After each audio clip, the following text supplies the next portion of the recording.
नमस्कार, नंद केसरी न्यूज में आपका स्वागत है। मैं हूं दीपक दलेर। प्रस्तुत है आज के मुख्य समाचार। भाजपा सांसद रीति पाठक ने आज ग्वालियर में पत्रकारों को संबोधित करते हुए पूर्व मुख्यमंत्री कमलनाथ द्वारा डबरा जनसभा में पूर्व मंत्री इमरती देवी पर की गई अभद्र टिप्पणी की कड़ी निंदा की। पूर्व मुख्यमंत्री कमलनाथ के द्वारा डबरा में जनसभा को संबोधित करते समय पूर्व मंत्री इमरती देवी पर की गई अभद्र टिप्पणी को लेकर भाजपा सांसद रीति पाठक ने आज ग्वालियर स्थित भाजपा वार रूम में पत्रकारों को संबोधित किया। सांसद पाठक ने कहा कि कांग्रेस के कई आला नेताओं के द्वारा समय समय पर अशोभनीय भाषा में टिप्पणियां पहले भी की जाती रही हैं, जिसमें कमलनाथ द्वारा पूर्व मंत्री इमरती देवी पर जिस तरह से टिप्पणी की गई उससे कांग्रेस की महिलाओं के प्रति कितना सम्मान है, वह बात डबरा में कमलनाथ ने उजागर कर दी है। कमलनाथ ने इमरती पर जिस ढंग से अभद्र टिप्पणी की है, भारतीय जनता पार्टी उसकी निंदा करती है। पत्रकार वार्ता में जिला अध्यक्ष कमल माखीजानी, पवन सेन, उदय अग्रवाल उपस्थित थे। मैं आपसे यही कहना चाहती हूँ कि आज ये पहली बार नहीं हुआ है। पार्टी का ये, कांग्रेस की पार्टी का ये संस्कार ही रहा है। देश के नेताओं और प्रदेश के नेताओं के द्वारा समय समय पर इतनी अभद्र टिप्पणियां लगातार, मैं पूरे लेखे जोखे के साथ आई, लगातार की जा रही थी, की जा रही हैं, कि अब लगता है कि उनके अपने ही पार्टी में हमारी बहनें सुरक्षित नहीं हैं। आश्चर्य तो ये है कि उनके पार्टी का शीर्ष नेतृत्व करता जो है वो भी एक बहन ही, श्रीमती सोनिया गांधी जी। अब पार्टी की दूसरी बड़ी नेतृत्व करता इतनी बड़ी जिम्मेदारी दी हो, ऐसे पूर्व मुख्यमंत्री का किसी बहन पर ऐसी टिप्पणी करना जायज नहीं है, अशोभनीय है। मैं निंदा करती हूँ और मुझे लगता है कि उन्हें ऐसा अधिकार भी नहीं होने देना चाहिए। भारतीय जनता पार्टी का एक एक कार्यकर्ता इस बात का विरोध करता है। मैं आपसे उन तक एक बात मैं कहना चाहती हूँ कि ऐसी टिप्पणी के लिए या तो आप इमरती देवी जी को बहन बोलकर उनका चरण धोइए और उनको नमन कीजिए, तब आपका यह पाप क्षम्य होगा। या कांग्रेस के ऊपर आपके आरोप सही मानते हैं, लेकिन हनी ट्रैप के बारे में क्या कहना है? ये आपकी सरकार में हुआ था, जांच हो रही है, वो तो जांच के दायरे पे है। जो नहीं बिल्कुल जांच हो रही है, आप भी जानते हैं मामले को जांच में ले लें। दूसरे भाई साहब, आप भी नहीं, जांच के विषय में कुछ नहीं कहा जा सकता। जो जांच हो रही है बहुत जल्दी। आपको हनी ट्रैप में इंटरेस्ट है तो उसका निर्णय भी हम बहुत जल्दी करवाएंगे। आज ग्वालियर में कांग्रेस कार्यालय पर आयोजित पत्रकार वार्ता में पूर्व मंत्री पीसी शर्मा ने कहा कि अजान की आवाज सुनकर सिंधिया अपना भाषण रोक देते थे। आज भाजपा में जाने के बाद सिंधिया इतने संवेदनहीन हो गए कि सभा में व्यक्ति की मौत हो गई फिर भी भाषण देते रहे।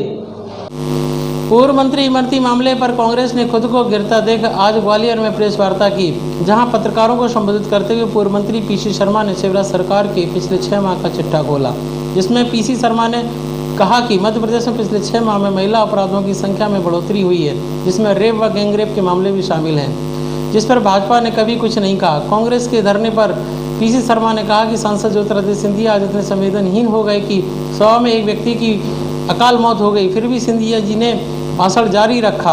एक समय वो था जब सिंधिया अजान के दौरान अपना भाषण रोक देते थे। सिंधिया जी ने शिवराज सिंह चौहान से सीखी है और इस कृत्य की हम निंदा करते हैं। दूसरा, ये लोग धरने पे बैठे आज, मौन धरने पे, और मौन धरने पे बैठकर ये कमलनाथ जी ने जो एक अपने भाषण में बात कही थी इमरती देवी के लिए, मैं कहना चाहता हूँ कि ये भारतीय जनता पार्टी वाले भूल गए कि ये ग्वालियर लक्ष्मीबाई से जुड़ा हुआ है, जिनकी जो एक महिला थी और जिनकी हत्या यहाँ पे कराई गई थी अंग्रेजों के माध्यम से। ये भूल जाते हैं कि आज मध्य प्रदेश नंबर 1 पे हो गया 6 महीने के अंदर। ये मेरे पास है पूरे मध्य प्रदेश का चार्ट की, और वो कह रहे हैं सिंधिया जी कि जहाँ नारी का सम्मान होता है वही समाज चलता है। तो लक्ष्मीबाई भी तो नारी थी, ये सब बातें हैं। और दूसरा, ये मीटिंग कर रहे हैं ब्राह्मण समाज की, शिवराज जी उसमें बुला रहे हैं ऐसे ब्राह्मण समाज के लोगों को जो पुरुषोत्तम भार्गव, जिन्होंने बेटू पांडे की हत्या की, जमानत पर है, उसको जेल होना चाहिए, उसके साथ बैठ के खाना खा रहे हैं शिवराज सिंह चौहान जी। और एक लोगों को डराना चाहते हैं कि ऐसे लोग हमारे साथ हैं जिन्होंने हत्या की है, उसके माध्यम से ब्राह्मण समाज पर अपना प्रभाव और दादागिरी स्थापित करना चाहते हैं। लेकिन ब्राह्मण समाज, समझदार समाज इन सब चीज़ों को समझता है कि आप भी वोट के लिए इस तरह के हथकंडे अपना रहे हो और इससे कोई आप वोटों को प्रभावित नहीं कर पाओगे। पूर्व मंत्री इमरती देवी पर डबरा सभा के दौरान कमलनाथ द्वारा की गई अवैध टिप्पणी के विरोध में भाजपा ने आज सोमवार को फूलबाग चौराहे पर मौन सभा कर विरोध प्रदर्शन किया। इस सभा में केंद्रीय मंत्री नरेंद्र सिंह तोमर, समीक्षा गुप्ता, सांसद विवेक नारायण शेजवलकर सहित कई दिग्गज भाजपा नेता शामिल हुए। ग्वालियर शहर में बीते दिनों कांग्रेस की जनसभा को संबोधित करने डबरा आए पूर्व मुख्यमंत्री कमलनाथ द्वारा पूर्व मंत्री इमरती देवी के बारे में अभद्र टिप्पणी करने के विरोध में भारतीय जनता पार्टी द्वारा फूलबाग चौराहे पर सांकेतिक मौन धरना दिया गया।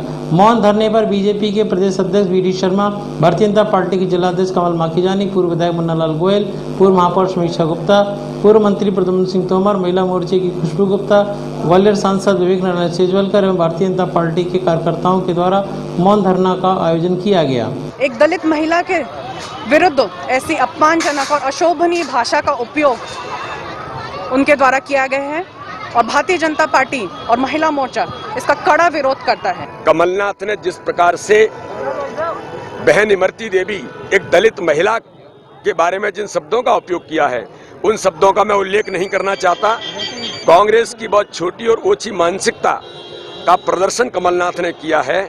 और कमलनाथ जी, आपने केवल इमरती देवी नहीं, संपूर्ण भारत की नारी शक्ति का अपमान किया इन शब्दों का उपयोग करके। इस पार्टी के नेता पूर्व मुख्यमंत्री कमलनाथ जी ने भारतीय जनता पार्टी की प्रत्याशी श्रीमती इमरती देवी के बारे में जिस प्रकार के भद्दे और अपमानजनक शब्दों का इस्तेमाल किया, वह कांग्रेस की ओछी मानसिकता का परिचायक है।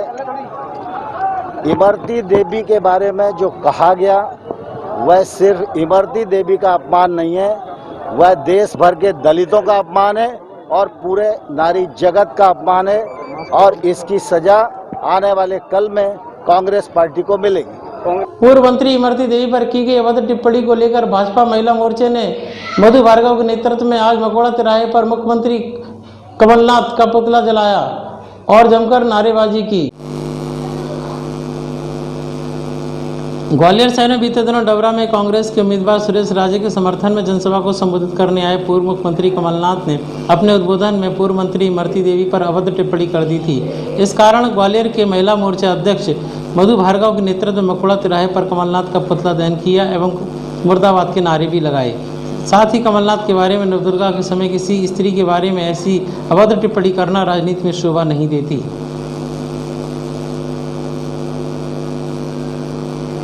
इमरती देवी जी के लिए जो अपशब्दों का यूज किया है कि वो आइटम है, ये किसी भी तरीके से एक महिला के लिए न्यायोचित नहीं है। हम सभी महिलाएं मिलकर माननीय सोनिया गांधी से निवेदन करेंगे कि ऐसे पुरुष को कांग्रेस में रहने का अधिकार नहीं है जो महिलाओं का सम्मान नहीं कर सकता।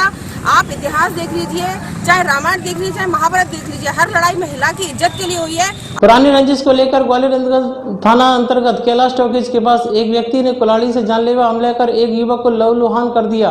हमले में घायल युवक की हालत खतरे से बाहर बताई गई है, लेकिन डॉक्टर्स का कहना है कि पैरों में गंभीर चोटें आई हैं। नई सड़क स्थित शांति नगर में रहने वाले समीर खान पुत्र रशीद खान पर आपागंज निवासी अनवर खान पुत्र रईस खान ने कुल्हाड़ी से जानलेवा हमला कर दिया।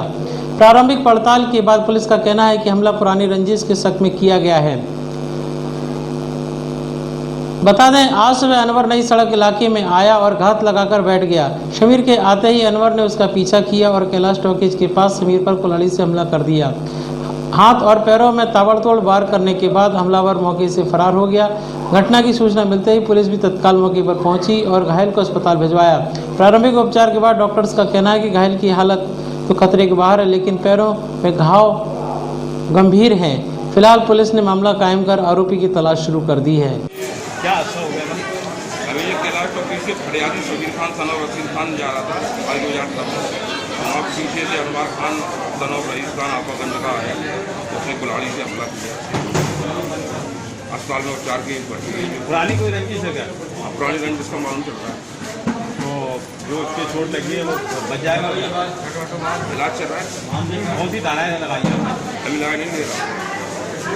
अपराधियों का कोई पकड़वारा भी हो सकी है कि नहीं हो सकी? अपराधियों की पकड़ हो पाई है, नहीं हो पाई है? अभी नहीं हो पाई है। भाजपा में जाकर सांसद ज्योतिरादित्य सिंधिया के संवेदनहीन हो जाने को लेकर आज कांग्रेस ने नदी गेट पर धरना दिया और सांसद सिंधिया के भाषण की निंदा की। खंडवा में भाजपा की आयोजित जनसभा के दौरान सांसद ज्योतिरादित्य सिंधिया के भाषण के दौरान सभा में ही एक व्यक्ति की मौत होने के बावजूद भी सांसद सिंधिया ने अपना भाषण पूरा किया। सांसद सिंधिया के संवेदनहीन होने को लेकर कांग्रेस ने आज नदी गेट पर धरना प्रदर्शन किया। इस अवसर पर जिला अध्यक्ष डॉक्टर देवेंद्र शर्मा ने कहा कि सांसद सिंधिया भाजपा में जाने के बाद संवेदनहीन हो गए हैं। सिंधिया जब कांग्रेस पार्टी में थे तब जब वह भाषण देते थे और उस दौरान अजान की आवाज़ सुनकर अपना भाषण रोक देते थे, लेकिन वही सिंधिया भाजपा में जाकर लोक लाज सब भूल गए हैं। फिर भी सांसद सिंधिया ग्वालियर चंबल संभाग में विकास की बात कह रहे हैं। संवेदनहीन व्यक्ति को जनता की कोई चिंता नहीं होती, जैसा सांसद सिंधिया का खंडवा सभा में जनता के प्रति व्यवहार देखने को मिला। आज ये विरोध प्रदर्शन जो कर रहे हैं, विरोध प्रदर्शन का जो तात्पर्य, चूँकि जिस तरह से संवेदनहीन हो गए हैं हमारे सिंधिया जी और शिवराज सिंह के साथ में मिलके जो जिस तरह से संवेदनहीन हुए हैं, आज जो है खंडवा में एक किसान की मौत हुई। सभा में बैठा था वो किसान, उस पर तुरंत इनने जो है एक स्वाफी डाल के उसका मुंह ढक दिया और मुंह ढकने के बाद सभा चालू रही, भाषण उनके चालू रहे। ये संवेदनहीनता की पराकाष्ठा। आप कहाँ, तो जब कांग्रेस में थे वही सिंधिया जी, तो अजान की अगर आवाज़ भी सुन लेते थे तो चुप हो जा, माइक बंद करके खड़े हो जाते थे। आज जो है एक व्यक्ति चला गया और आप जो है भाषण दे रहे हैं, इससे ज़्यादा वो बीजेपी का जो, जहाँ तक बात मैं करूँगा तो वो जो है इमरती देवी के लिए क्या क्या नहीं कहा उनने। जब जो है एसएएफ ग्राउंड पर भाषण हुआ नहीं दे पाई थी इमरती देवी, तो वो अपने बयान पहले पुराने देख लें, उसके बाद अगर उनने, तो कमलनाथ जी ने तो ऐसा कुछ बुरा नहीं कह दिया उसके लिए जितना ये उसको तूल दे रहे हैं। आज के समाचारों में इतना ही। कल हम फिर हाजिर होंगे, तब तक के लिए इजाज़त दीजिए। नमस्कार।